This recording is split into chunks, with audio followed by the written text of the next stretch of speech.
وحده لا شريك له وأشهد أن محمدا عبده ورسوله صلى الله عليه وعلى آله وصحبه أجمعين ومن تبعهم بإحسان إلى يوم الدين. وقال تبارك وتعالى في كتابه الكريم: يا أيها الذين آمنوا اتقوا الله ولتنظر نفس ما قدمت لغد واتقوا الله إن الله خبير بما تعملون. Al-ayah, amma ba'd. Hadirin wal hadirat, para bapak, para ibu, serta saudara-saudari sekalian yang semoga senantiasa mendapatkan rahmat dan hidayah dari Allah Subhanahu wa taala. Alhamdulillah, pada kesempatan malam hari ini kita bisa hadir di majlis yang mulia ini untuk melaksanakan berbagai ibadah dan pendekatan diri kita kepada Allah Subhanahu wa taala, agar kita didekatkan dengan rahmat Allah, dengan ridho Allah. Karena dengan ibadah dan pendekatan diri inilah kita akan meraih rahmat dan ridho Allah Subhanahu wa ta'ala. Pada kesempatan malam hari ini kita akan bersama-sama mengkaji Kitab Riyadhus Shalihin dengan harapan setelah kita mengkaji bab demi bab, ayat demi ayat, hadis demi hadis dalam Kitab Riyadhus Shalihin ini, maka semoga kita bisa menjadi hamba-hamba Allah yang soleh dan solihah. Karena menjadi hamba Allah yang saleh dan salehah itu, hidup kita akan bahagia, akan damai, akan nyaman, selamat dunia dan akhirat. Hadirin wal hadirat yang dimuliakan oleh Allah Subhanahu wa taala, kita kaji bab dalam Kitab Riyadhus Shalihin, bab fil iqtisadi fit ta'ah, pertengahan dalam melakukan ketaatan kepada Allah Subhanahu wa ta'ala. Hadis yang berikutnya adalah hadis yang sahih riwayat Al-Bukhari dan Muslim. An Anasin radhiyallahu anhu qala, dari sahabat Anas, semoga Allah meridhai beliau, beliau mengatakan, jaa salasatu rahtin ila buyuti azwajin Nabi sallallahu alaihi wasallam. Telah datang 3 kelompok para sahabat menuju rumah-rumah istri-istri Nabi sallallahu alaihi wasallam. Ya. Jadi rahat itu dalam bahasa Arab adalah kelompok manusia yang jumlahnya kurang dari 10 orang.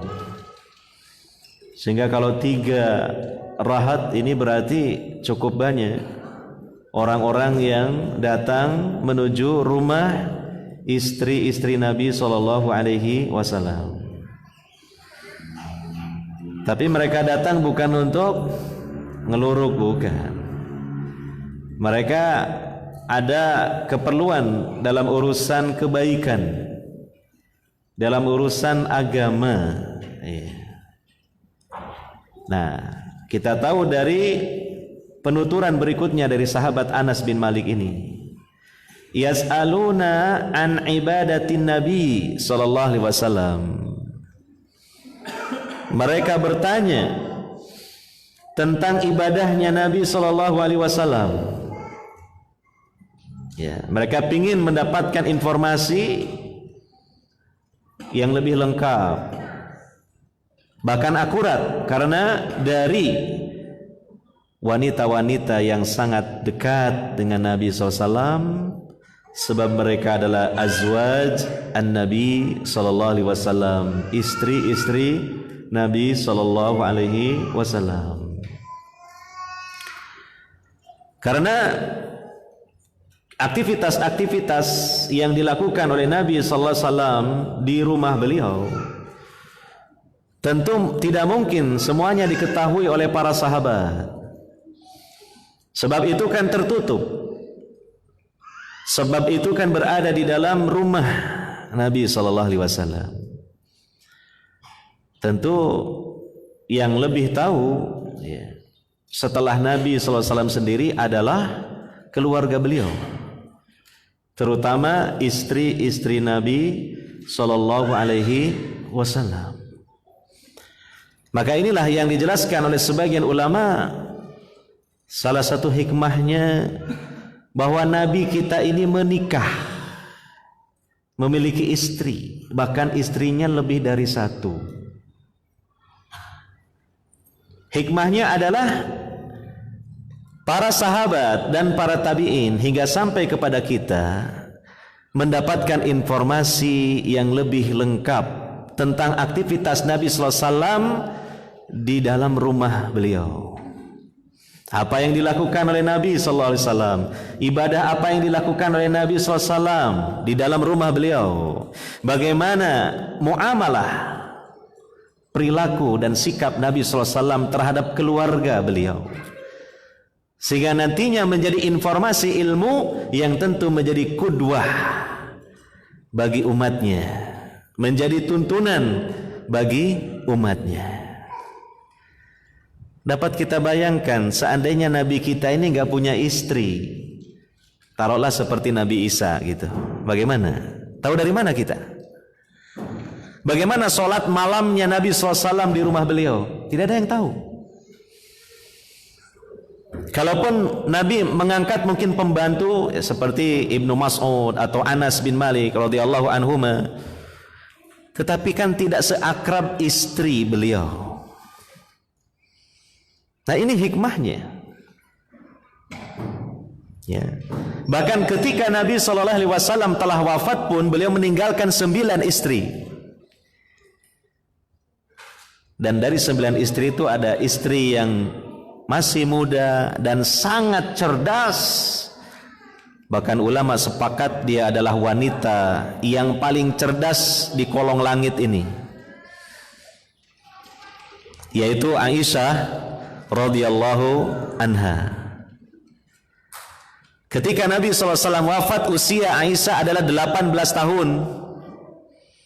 Kalau anak-anak sekarang mungkin baru lulus SMA.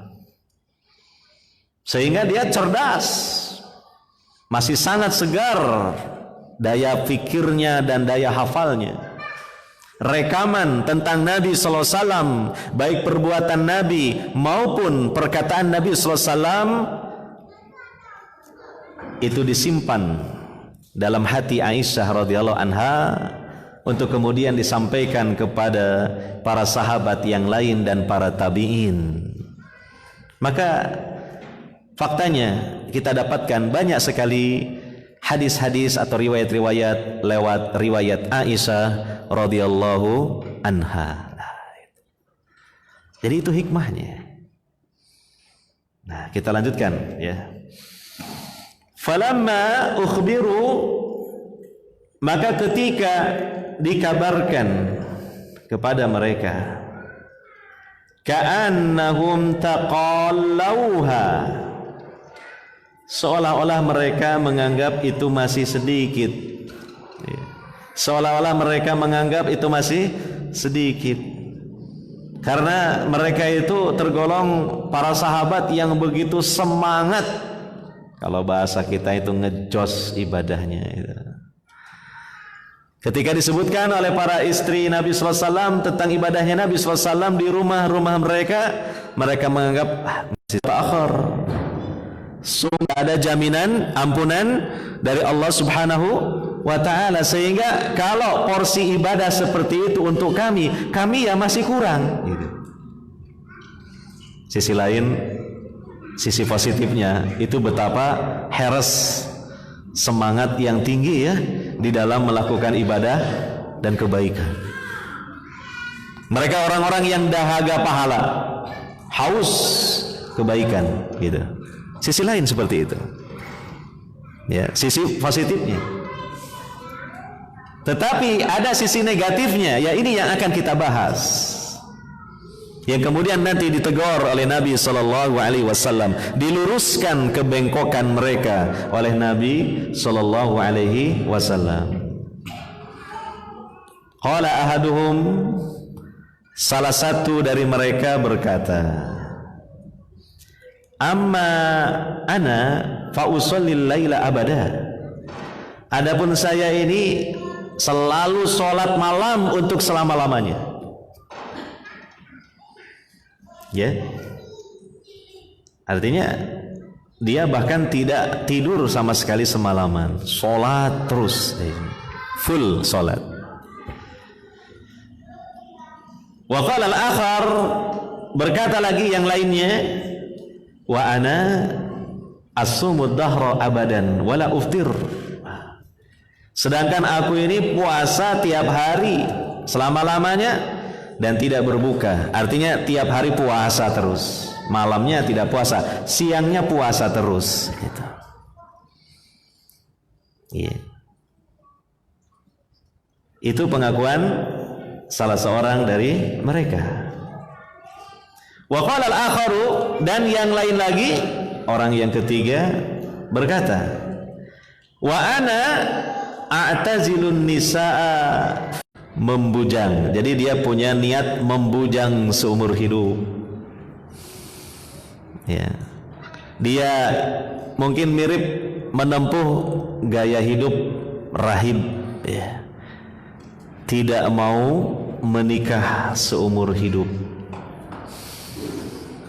supaya lebih sangat hati-hati dan teliti ketika akan memutuskan suatu perkara.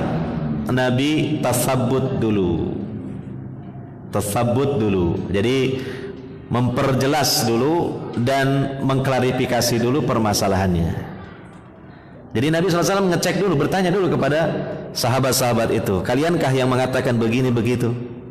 Ada yang mengatakan bahwa ada yang sholat semalam suntuk terus gitu.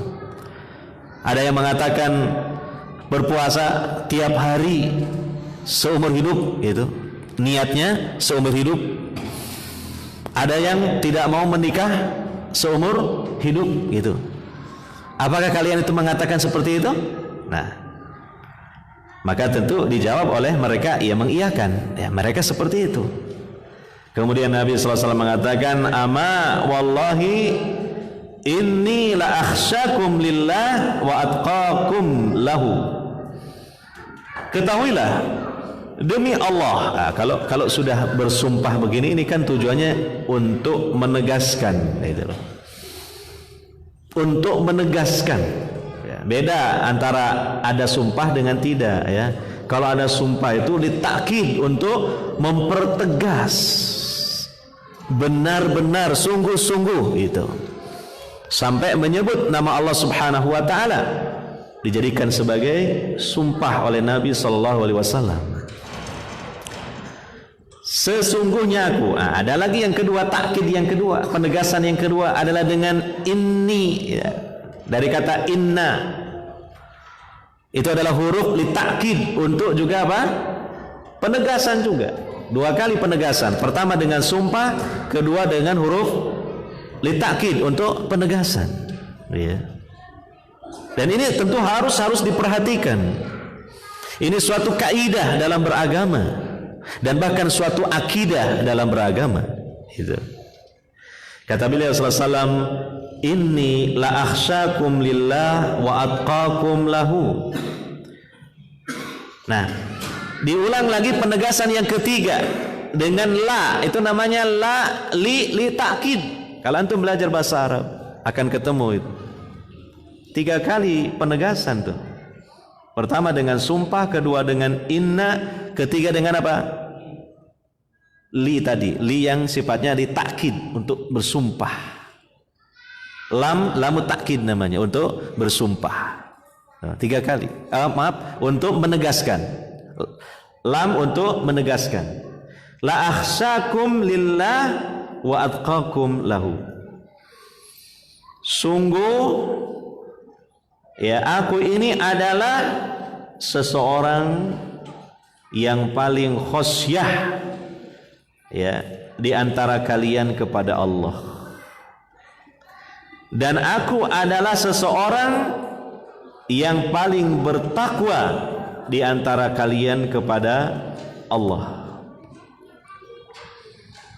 Mungkin ada yang bertanya, wah kok sepertinya ada kesan ya, Nabi ini kok kurang tawadu gitu ya. Kok mentazkiyah dirinya sendiri, merekomendasi baik terhadap diri sendiri. Bukankah Allah Ta'ala mengatakan fala tuzakku anfusakum huwa a'lamu bimanittaqa.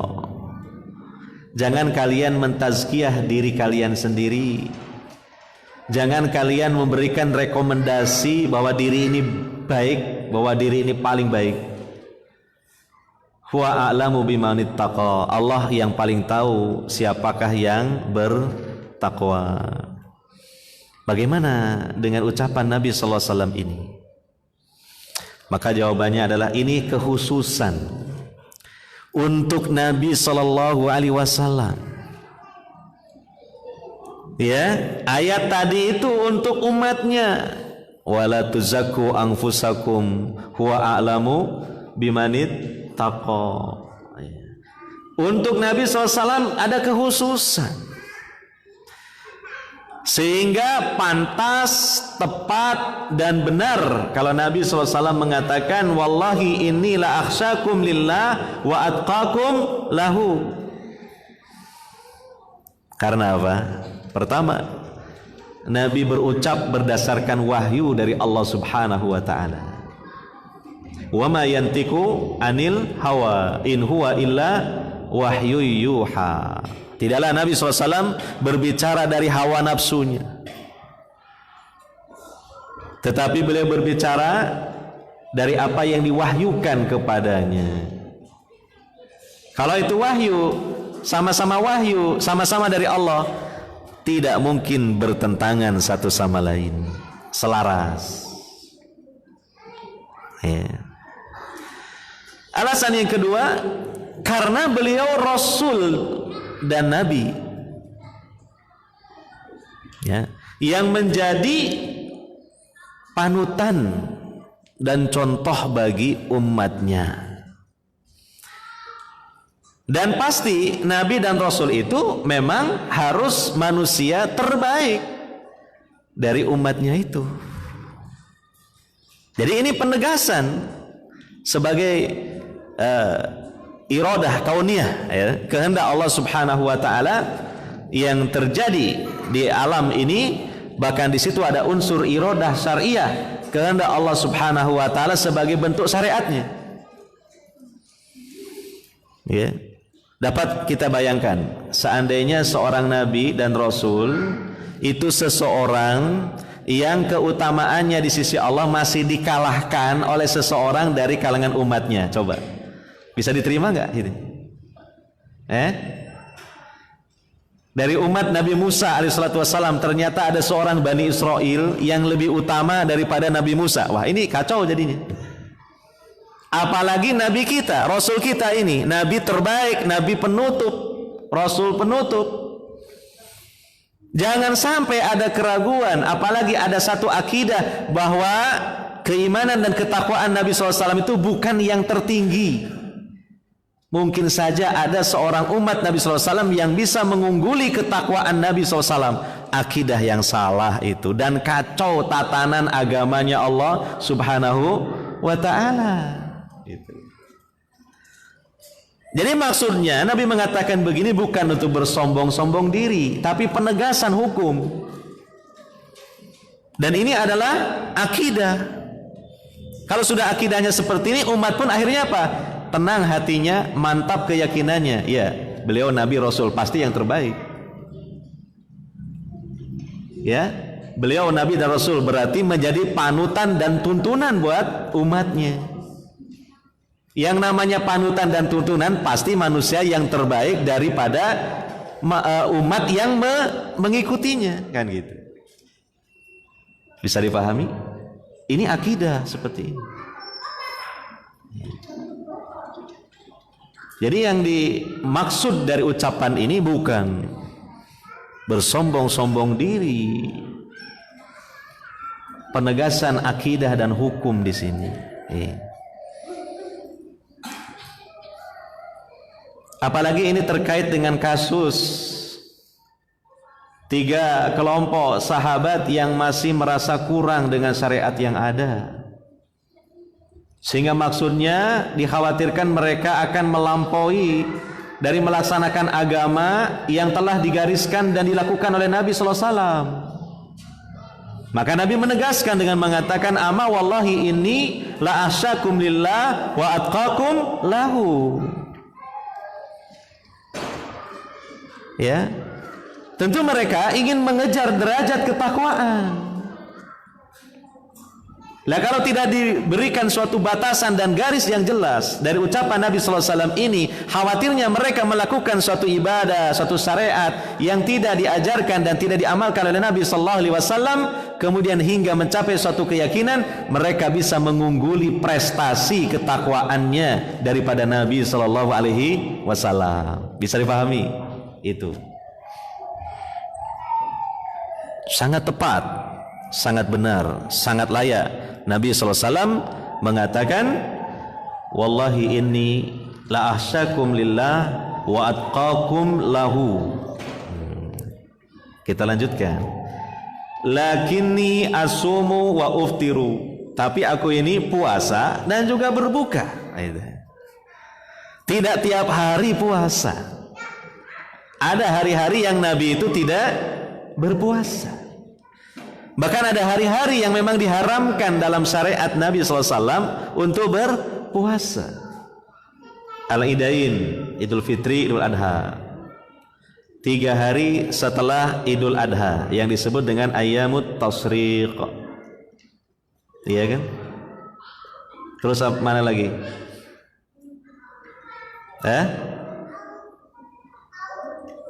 Mungkin ada hari yang diragukan tentang awal Ramadan gitu.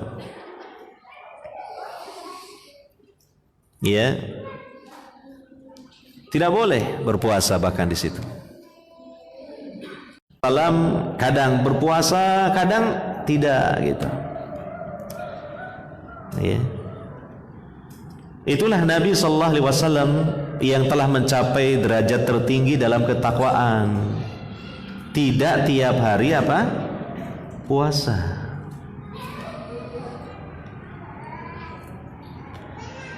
Wa usolli wa arkudu. Aku sholat di malam hari ya. Aku sholat dan aku juga tidur. Seperti dalam riwayat-riwayat yang disampaikan terutama oleh istri-istri Nabi SAW tentang bagaimana sholat malamnya Nabi SAW. Terkadang Nabi bangun itu nisful lail, pertengahan malam. Artinya sebelum itu separohnya beliau buat tidur. Apalagi kebiasaan Nabi SAW tidurnya itu di awal malam. Ya, afdal tidur di awal malam karena itu kebiasaan dari tidurnya Nabi Sallallahu Alaihi Wasallam.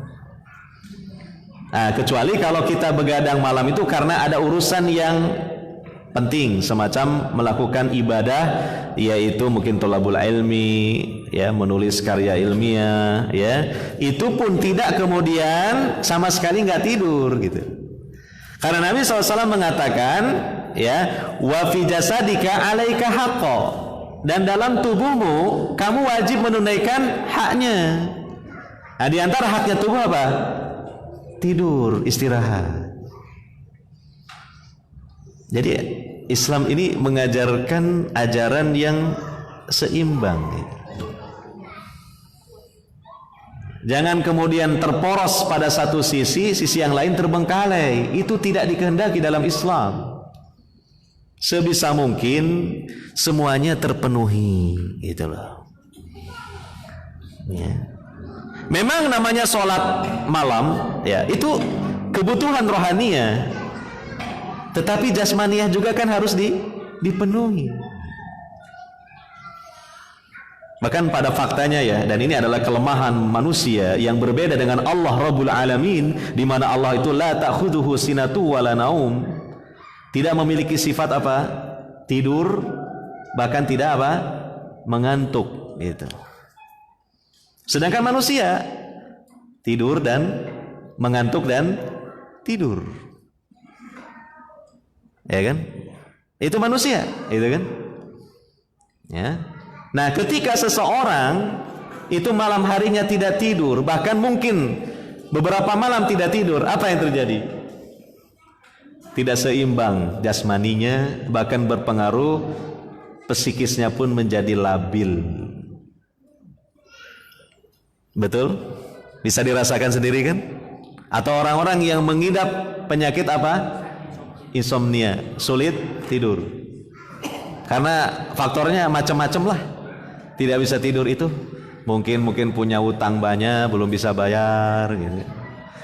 Ada yang pengen menikah gak kunjung menikah gitu, jadi gundah gulana. Gitu. Iya toh? Wah enggak? Iya diakui itu. Ada juga karena gangguan jin, itu gak bisa tidur itu. Banyak itu faktornya. Tapi apa yang terjadi di siang hari? Tubuh pun menjadi lemas, loyo, tidak bergairah, psikis labil, sensitif, gampang tersinggung, gampang emosi lah itu. Karena kekurangan tidur. Nah, maka ajaran Nabi SAW, Nabi sendiri yang sholat malamnya luar biasa. Kata Aisyah, jangan kau tanya bagaimana bagusnya sholat malam Nabi SAW dan panjangnya bacaan beliau, lamanya berdiri beliau. Sampai kedua telapak kaki Nabi SAW itu apa? Bengkak. Saking apanya?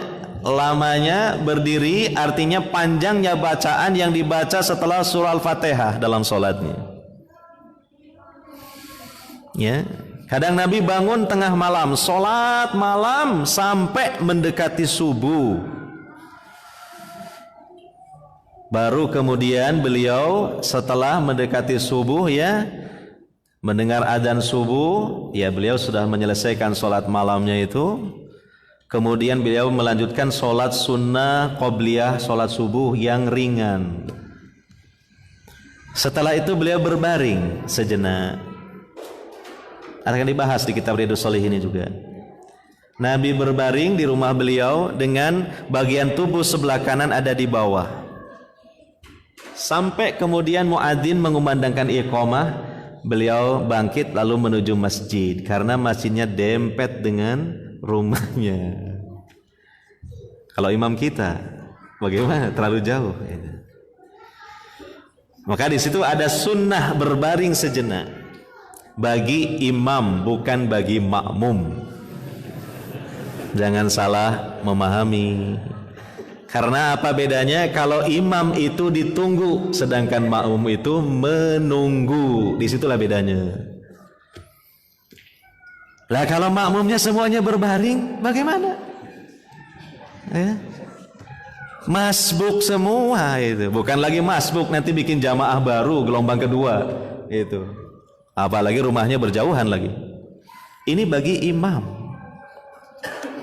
Dan kalau memungkinkan, karena dekatnya jarak masjid dengan tempat tinggalnya si imam ini. Ya. Dan ini diawali dengan sholat malam yang panjang. Ya, sholat malam yang panjang yang itu melelahkan. Tapi kalau sholat malamnya cuma sebentar saja, tidak disyariatkan bagi imam untuk berbaring tadi.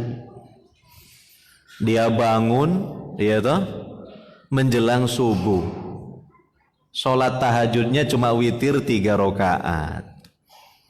Rakaat pertama sabbihisma rabbikal a'la. Rakaat kedua qul ya ayyuhal kafirun. Rakaat ketiga kulhu.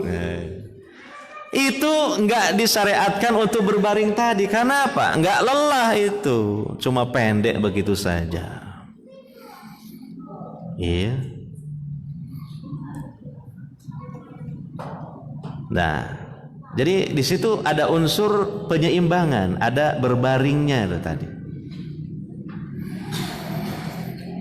Terkadang Nabi SAW bangun ya sudah melewati separuh dari malam. Tergantunglah nasat atau kebugaran tubuh Nabi SAW, karena beliau pun juga memiliki sifat-sifat basariyah, sifat-sifat kemanusiaan yang beliau itu ada lelahnya, ada staminanya sedang kuat, ada staminanya sedang melemah, kadangkala juga mungkin sakit, ya itu. Melihat situasi dan kondisi.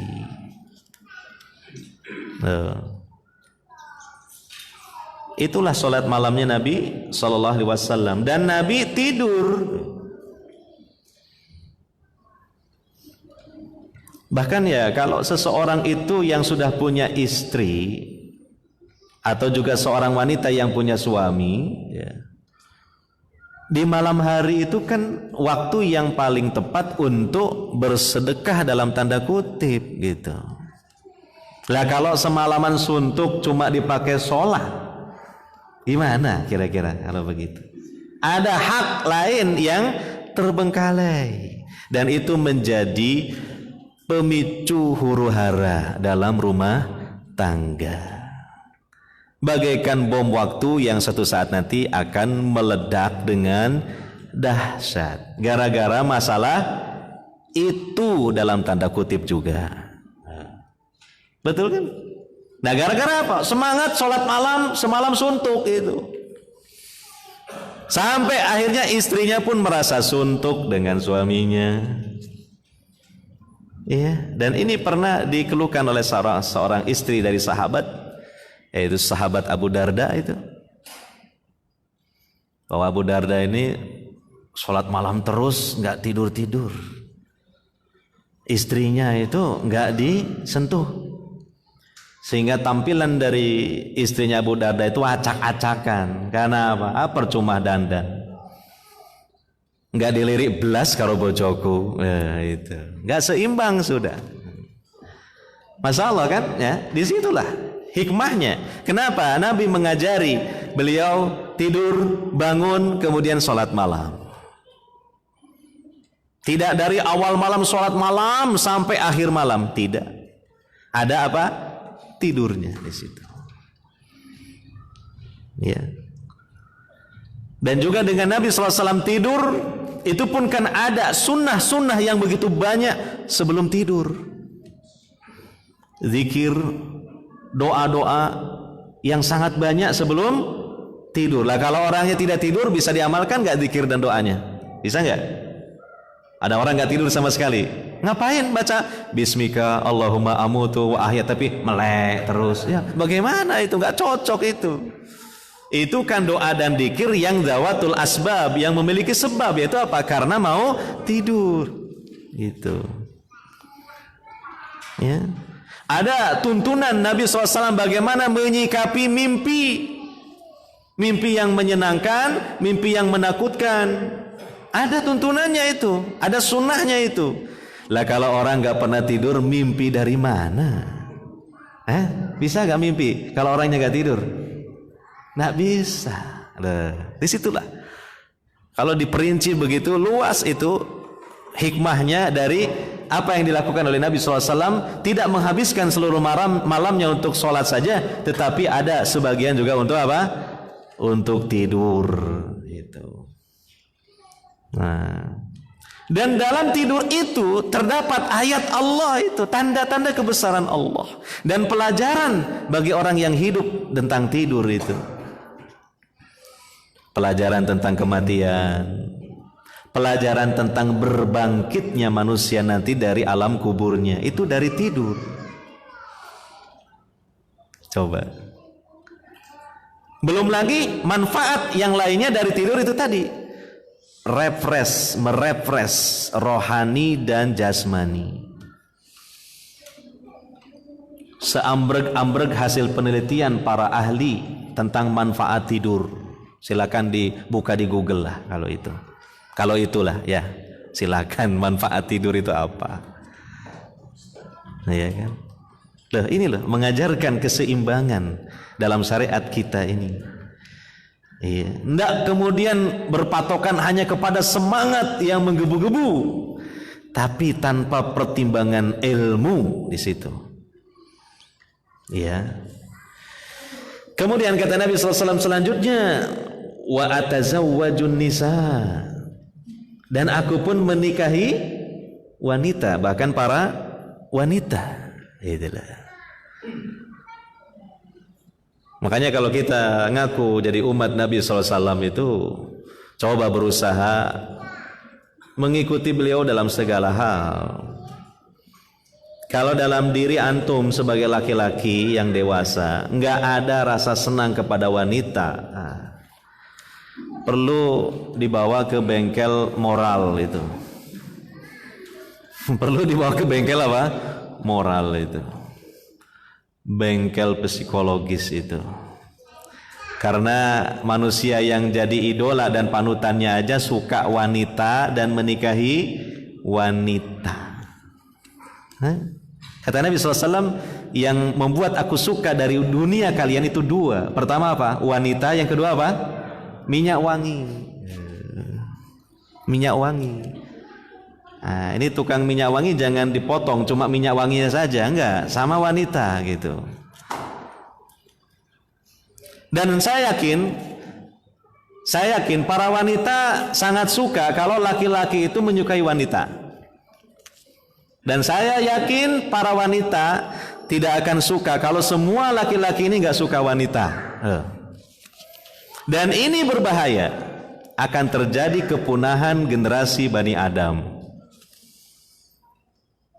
Ya, berawal dari situ. Ya. Makanya hati-hati, kita ini dalam Islam diharamkan berzina. Tetapi di sisi yang lain juga diharamkan tabatul. Apa tabatul itu? Hidup membujang. Apalagi memiliki suatu keyakinan seperti rahib. Sikap gaya hidup membujang seumur hidup. Itu berbahaya.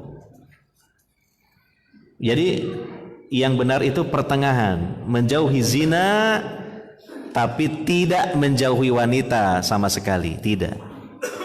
Menikahinya dengan cara yang halal dan terhormat. Nah, itu. Ya.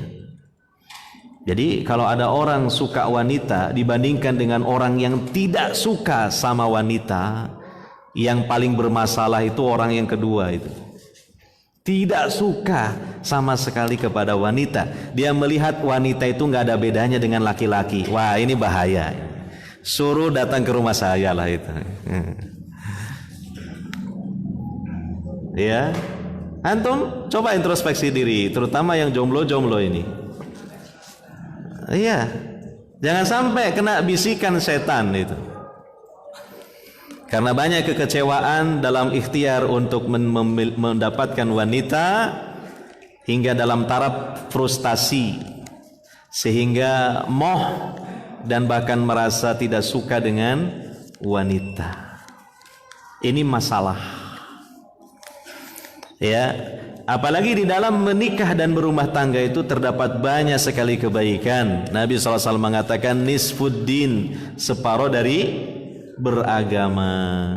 Nah, makanya di penghujung hadis ini Nabi SAW mengatakan, faman raghiba an sunnati falaisa minni. Nah, di hari-hari seperti ini kita sering mendengar itu hadis ini, karena banyak orang doi gawe, banyak orang hajatan nikah, betul?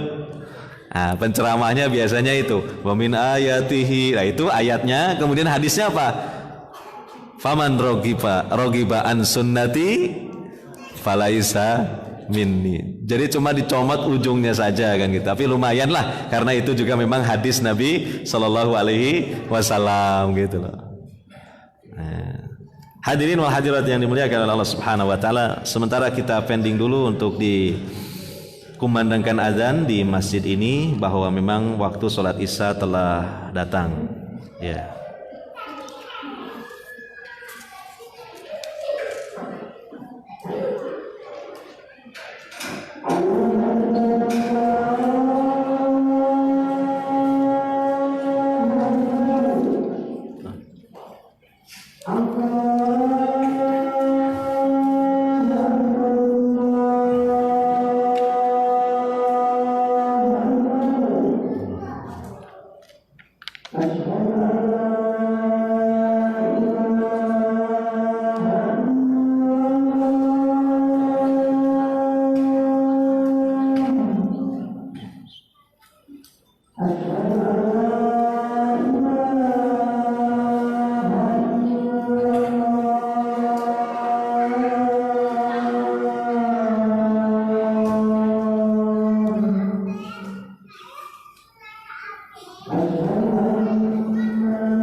Alhamdulillahirabbil alamin wassalatu wassalamu ala nabina Muhammadin wa ala alihi wa sahbihi ajmain, amma ba'd. Dari kejadian yang telah kita baca dalam riwayat tadi mengenai 3 kelompok sahabat yang datang kepada Nabi SAW dan bagaimana Nabi SAW meluruskan kesalahan mereka dalam beribadah, di mana kesalahannya itu berlebih-lebihannya itu melampaui batas dan memberat-beratkan diri mereka sendiri. Ya, bisa dibayangkan dalam waktu yang lama bagaimana orang menghabiskan malamnya untuk sholat saja, tidak pernah tidur. Ya. Dapat kita bayangkan bagaimana orang tiap hari puasa terus, tidak pernah tidak puasa. Ya. Dalam syariat kita untuk puasa wajib seperti Ramadan saja, ketika safar, ketika sakit itu boleh berbuka, namun mengganti atau mengkodoknya di bulan yang lain di luar Ramadan. Faman kana minkum maridhan, sejak manusia yang pertama itu bapak kita Nabi Adam alaihi salatu wassalam. Ya. Bahkan jangankan manusia, hewan saja punya goriza atau insting untuk kawin. dengan lawan jenisnya. Masa manusia kalah sama hewan itu. Dan ini menyiksa, jelas menyiksa. Dia harus mematikan syahwatnya, padahal tidak bisa syahwat dimatikan. Walaupun dengan dikebiri sekalipun. Artinya alat vitalnya dipotong gitu, tetap syahwat itu masih ada, bahkan bergejolak. Kalau nggak percaya, silakanlah cari orang yang mengebiri dirinya, coba tanya. Ya. Makanya Allah mengatakan zuina linnasi hubbus syahawati minan nisa. Manusia khususnya adalah para lelaki, zuina linnasi hubbus syahawat, ya, dihias-hiasi untuk menyukai apa? Kepada wanita. Bahkan ini yang pertama. Dia harus menahan dan seterusnya, berat itu bagi kejiwaannya. Bisa menimbulkan kegoncangan akal dan kejiwaannya itu. Makanya diluruskan, ya, disalahkan itu oleh Nabi Shallallahu Alaihi Wasallam. Ya, karena mungkin ada sebuah sangkaan kadang-kala, wah kalau saya menikah itu negatif. Karena apa? Karena melampiaskan syahwat. Ya, saya juga ada, ya, yang saya kenal seseorang ditokohkan di kalangan masyarakat. Dia seorang disebut dengan ulama, tapi dia hidupnya itu membujang, mengikuti salah satu aliran dalam Islam. Dia punya keyakinan bahwa kalau menikah itu tercela, dikarenakan menikah itu berarti nanti mengawini wanita. Nah, itu sama dengan melampiaskan syahwat dan mirip dengan binatang katanya. Nah, orang ini bahaya kalau diikuti oleh banyak manusia. Nah, itu kan. Dan kalau dia berpikir sederhana saja, bukankah dia ada disebabkan karena apa? Hah? Karena perkawinan kedua orang tuanya itu. Kalau kedua orang tuanya, ya tidak disebut orang tua juga ya itu. Kalau kedua orang tuanya tidak kawin, mana mungkin dia muncul di dunia ini gitu. Ya. Ini berbahaya, akidah tabatul ini membujang dengan suatu anggapan meraih kehidupan yang suci, yang kudus. Itu bahaya. Dan salah satu keyakinan dari orang-orang Nasrani di kalangan para biarawan dan biarawati mereka. Kalau ini diikuti oleh banyak orang dari umat Nabi sallallahu alaihi wasallam, maka bisa jadi umat Nabi sallallahu alaihi wasallam ini akan punah. Karena manusia itu pasti akan mati. Tidak ada yang melanjutkan dari generasinya, tidak ada regenerasi. Ya. Bahkan Nabi SAW itu sangat bangga jika umatnya paling banyak besok pada hari kiamat.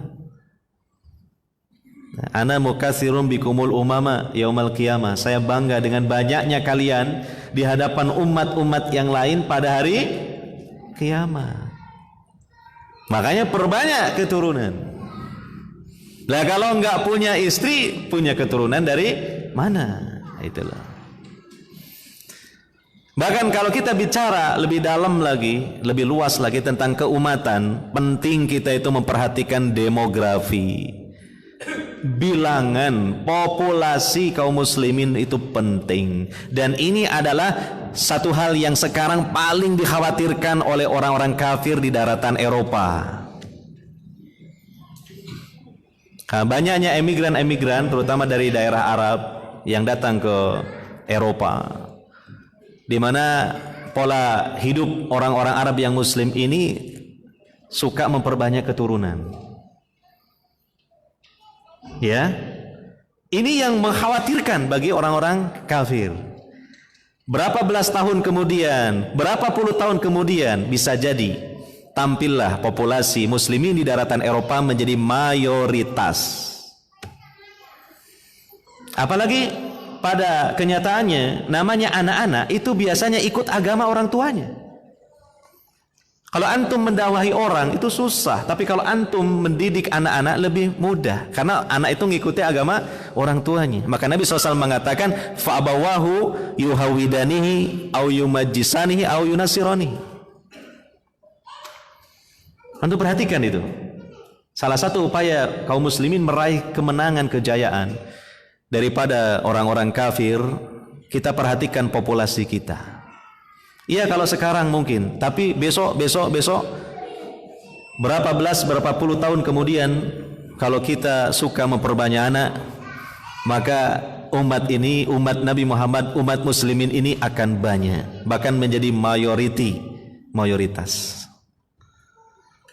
Betul gak? Iya.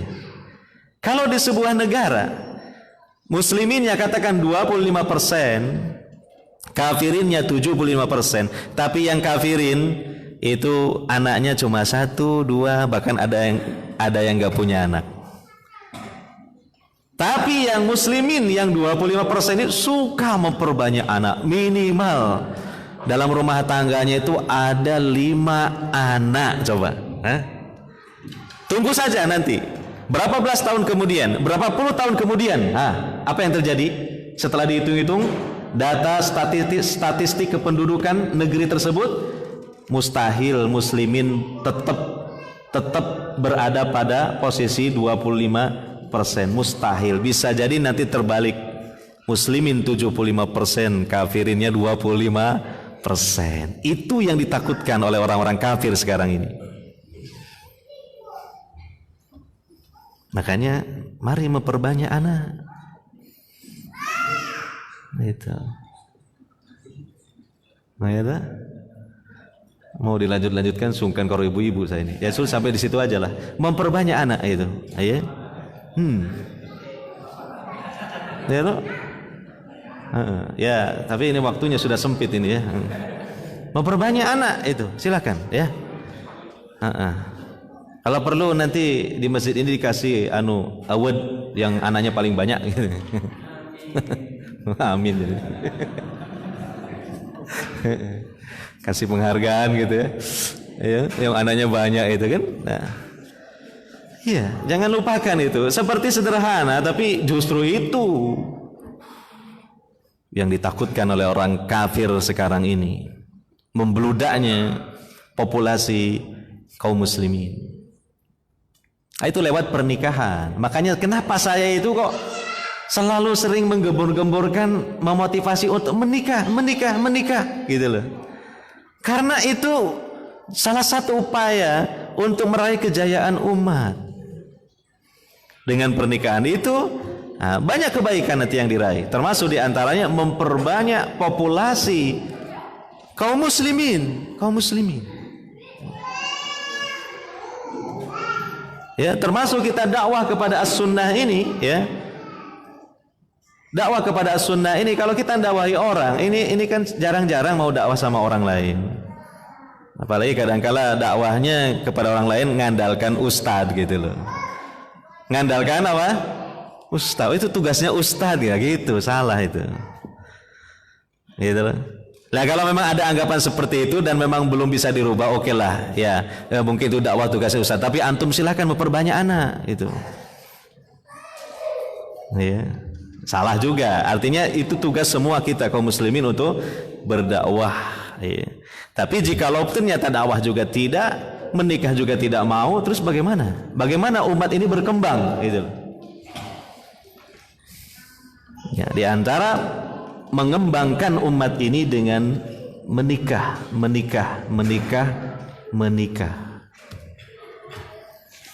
Punya anak.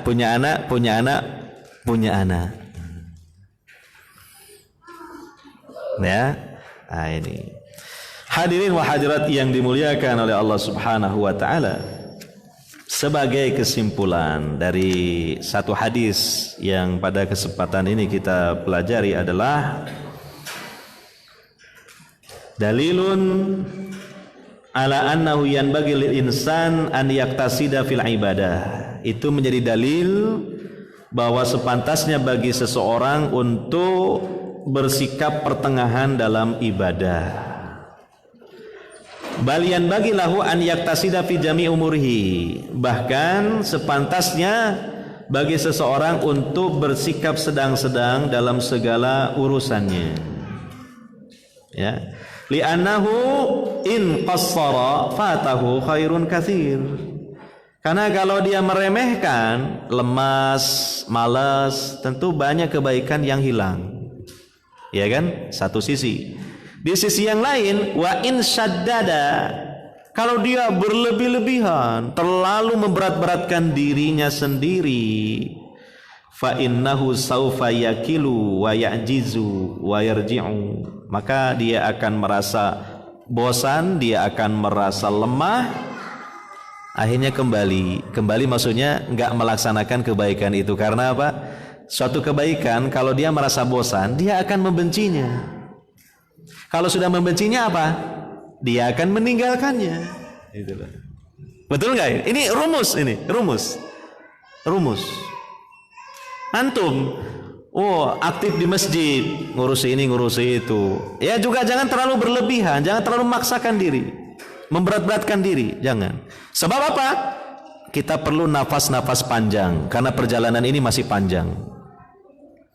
Maka ketika kemudian kita merasa capek, merasa lemah, merasa bosan, jenuh, antum akan membenci kegiatan ini. Dan kalau sudah membenci, akhirnya akan meninggalkannya secara totalitas. Di situ, kaidahnya di situ. Maka aturlah sedemikian rupa, jangan berlebih-lebihan. Hak-hak yang lain diperhatikan dan juga berusaha untuk dipenuhi juga. Ya. Walihada yanbaghi lil insan an yakuna fi a'malihi kulliha muqtasidan. Oleh karena itu sepantasnya bagi seseorang bahwa dalam segala perbuatan dan aktivitasnya itu hendaknya bersikap pertengahan. Ini kesimpulan dari hadis yang tentu sama dengan judul bab dari pembahasan kita ini. Demikian yang dapat saya sampaikan, mudah-mudahan bermanfaat untuk kita sekalian. Ada pertanyaan? Oh ada, ya.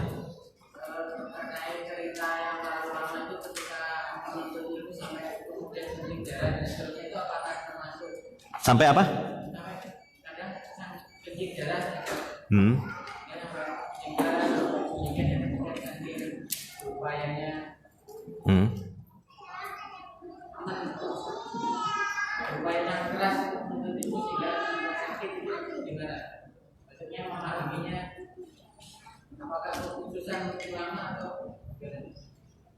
Ya, kok kelihatannya terlalu memberat-beratkan diri gitu ya.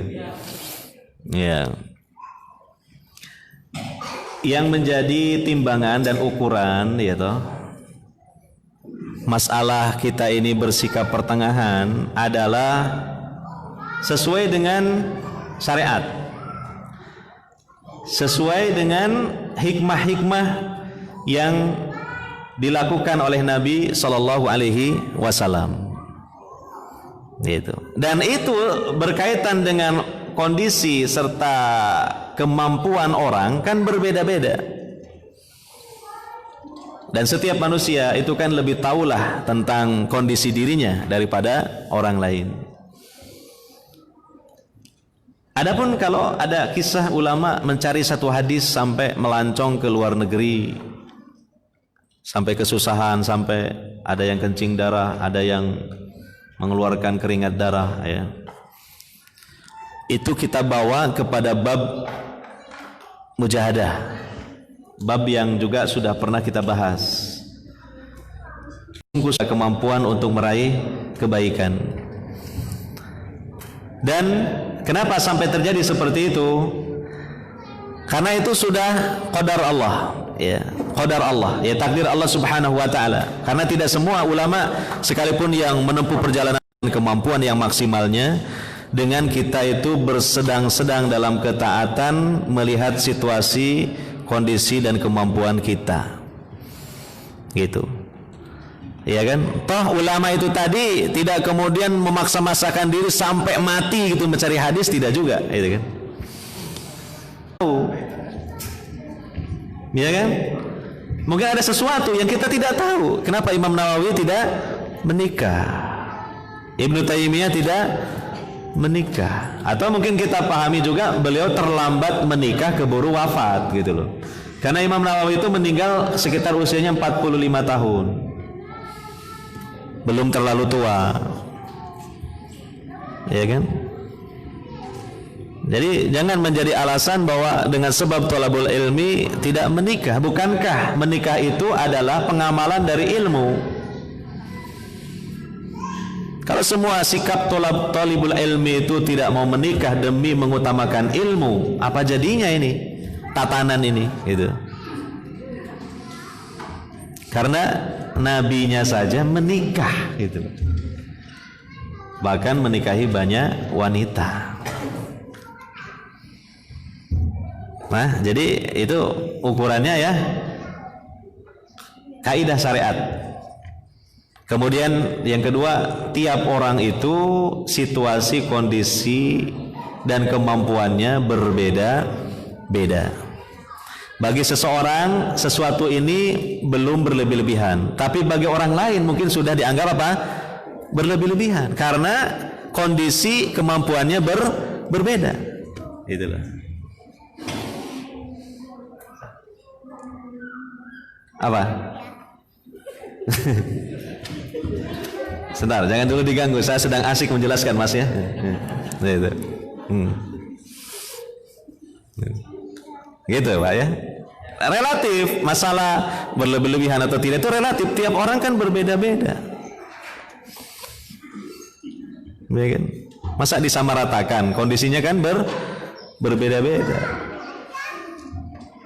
Ada orang itu ya badannya sehat bugar, ada sakit-sakitan gitu. Lalu kemudian dua-duanya pengen melaksanakan puasa Nabi Daud gitu. Puasa Nabi Daud. Bisa jadi bagi orang pertama cocok, bagi orang kedua dianggap memaksakan diri gitu loh. Karena dia sakit-sakitan gitu. Iya. Tidak bisa digeneralisir itu, beda-beda. Ya. Sama juga dengan menikah lagi. Nah, ini yang ditunggu-tunggu oleh Pak Basuki. Tidak harus semua orang itu menikah lagi yang sudah punya istri.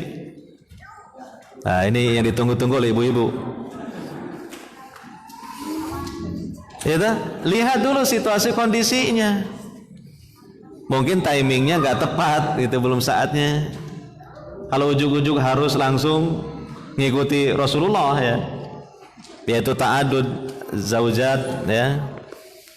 Bisa babak belur, baru babak pertama sudah babak belur gitu. Iya.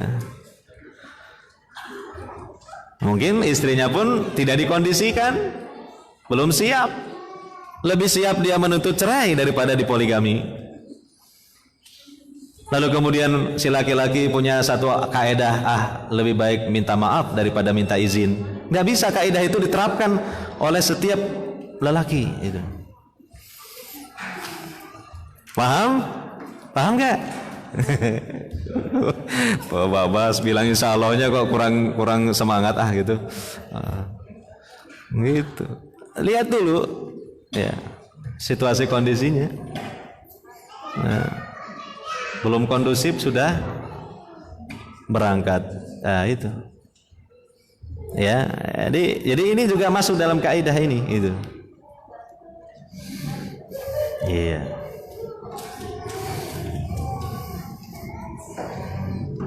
Taib, itu aja jawabannya. Wallahu a'lam bishawab. Yang lain lagi? Nah, mungkin ada tadi saya ya, mau curhat nih yang muda-muda ini.